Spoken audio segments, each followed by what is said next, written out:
Coucou tout le monde, ce soir je reviens avec une petite vidéo comme promis, je vous en avais parlé dans la fin de la vidéo haul d'hier pour vous présenter ma petite création du moment. Enfin, une création inspiration dont je vais citer les noms de celles qui m'ont inspiré pour faire cette petite créa. Donc j'ai fait un mix en fait d'un tuto d'Indiana papier et de crocodile que vous retrouverez, donc les deux youtubeuses que vous retrouverez sur YouTube. Voilà, pour pas avoir de soucis, je préfère nommer celles qui sont instigatrices du tuto. Alors c'est une petite boîte que je trouve super jolie. Alors je vais vous donner déjà les mesures pour voir si ce genre de boîte vous correspond. Elle fait donc 22 de longueur sur 13 de largeur. Alors pour celles qui ont acheté dernièrement les nouveaux blocs de chez Action, tout a été fait avec ce bloc-là, le Botanique Vintage, que vous aviez dernièrement en vente chez Action. Donc c'est du 100% Action, sauf les feuilles noires. Ce sont des feuilles qui sont des blocs dans un bloc de papier Clairefontaine en 200 grammes, il me semble. Et puis le petit fermoir Artemio que j'avais eu chez Pickwick. Sinon, donc tout le reste, même ceci, je vais vous montrer après, ça a été réalisé avec du matériel de chez Action. Voilà. Donc je vous ai dit, hein, c'est un mix de deux tutos. Donc j'ai pas suivi de tuto à proprement parler, mais voilà, les charnières, etc. Enfin, la trame, ça a été fait à partir des tutos de Crocodile et d'Indiana. Alors ça s'ouvre comme ceci. Donc déjà en première de couverture, donc vous avez ce très beau papier que j'ai ancré. Alors tout a été ancré avec ceci.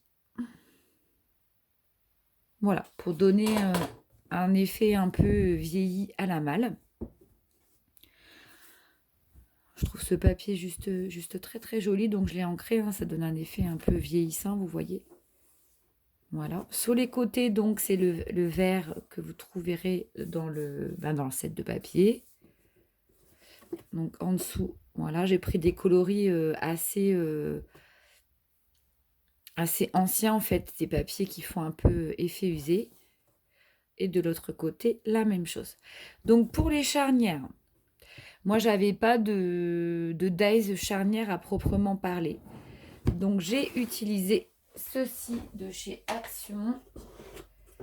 Ce sont les nouveaux dies que l'on pouvait trouver, que je vous remonte tout de suite. Alors, j'ai pas gardé la feuille, malheureusement, mais je vais vous les présenter ici, qui font tout à fait l'affaire pour faire des charnières. Donc, vous savez, ils se présentaient dans les... Alors, c'est pas ceux-là, hein, mais ils se présentaient dans les paquets d'EcoTime comme ceci. J'ai pas gardé la boîte. Donc, ce sont ces dies-là de chez Action. Et j'ai utilisé celui-ci.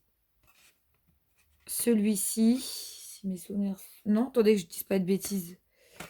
Si, j'ai utilisé celui-ci. Voilà, celui-ci pour faire les charnières. Donc, il suffisait de plier, en fait, que je ne vous dise pas de bêtises. J'ai plié sur la longueur pour que la boîte, elle se referme facilement. Et ils sont superbes. Ils se découpent très, très bien, ces dies.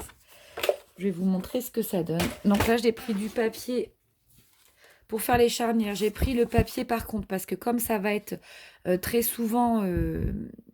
ouvert et fermé, j'ai pris le papier craft des sets de chez Action, le plus épais. Et pareil, je l'ai ancré à la Distress que je vous ai montré tout à l'heure. Donc ça fait ceci. Donc je trouve que ça rend très très bien. Et voilà. Donc j'ai fait des deux côtés 2 fois 2 charnières.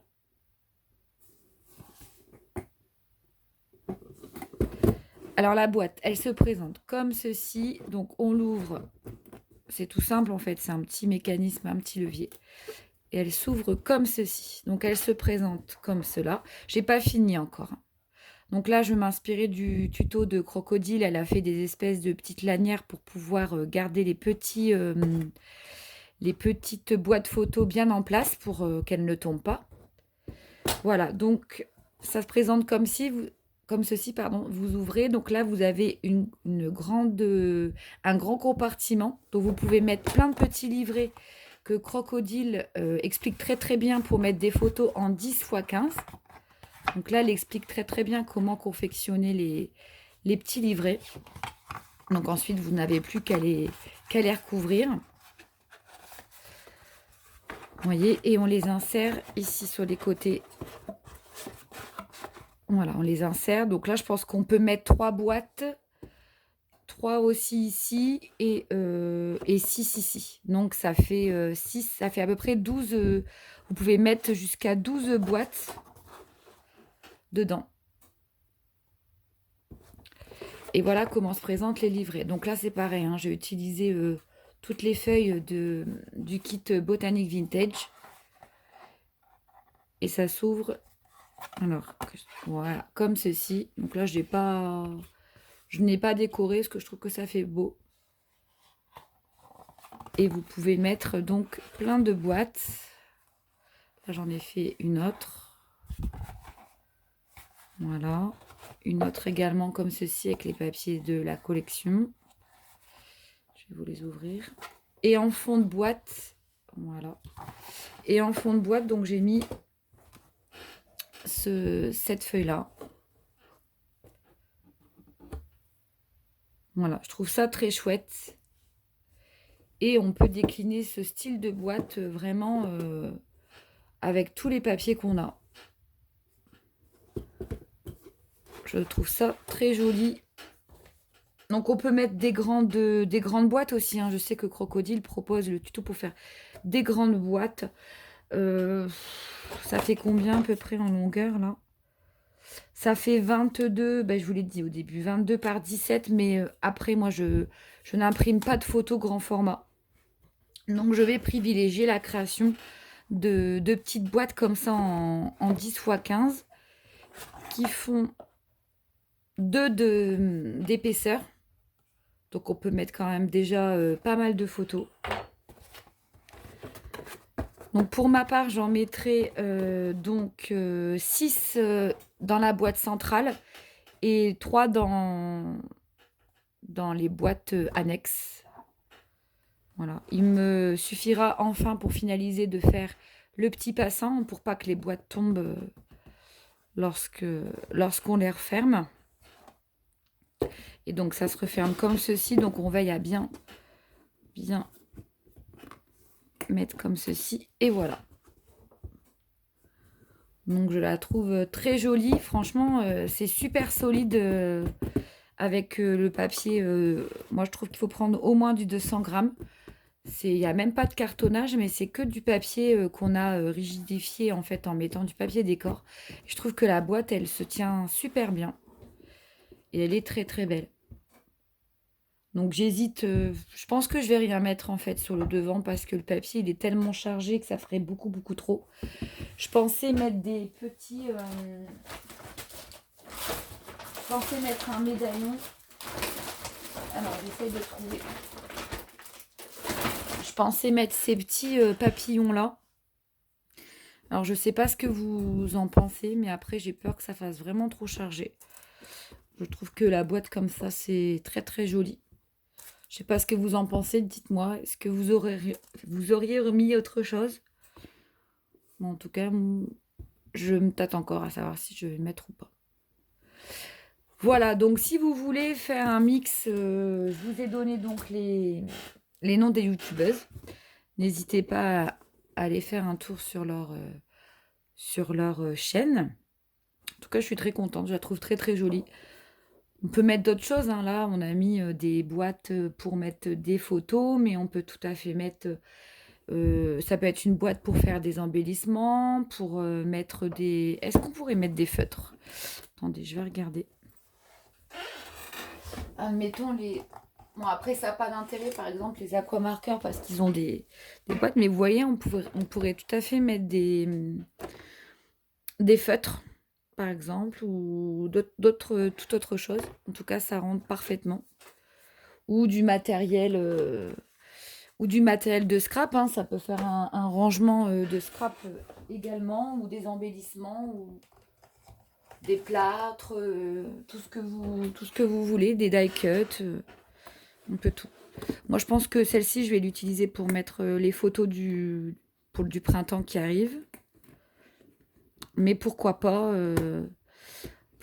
en faire une autre dans un autre style pour mettre uniquement du matériel de scrapbooking. Voilà, voilà, c'était ma petite présentation. Pour l'instant, je vous l'ai dit, je fais pas encore de tuto. Je me sens pas... Déjà, faire des tutos, ça demande énormément de temps, chose que je n'ai pas malheureusement. Et je suis pas encore dans le mode je propose des tutos, c'est mes créas, c'est des inspi. Après, je vous les présente, comme ça peut vous donner aussi des inspirations avec les papiers qu'on achète. Parce que parfois, on achète des papiers et puis ben, on n'a pas trop d'inspi. Donc, des fois, de voir les créations des autres youtubeuses, ça peut donner des idées. Voilà, voilà. Ben, écoutez, je vous fais de gros bisous et puis à bientôt. Bye bye.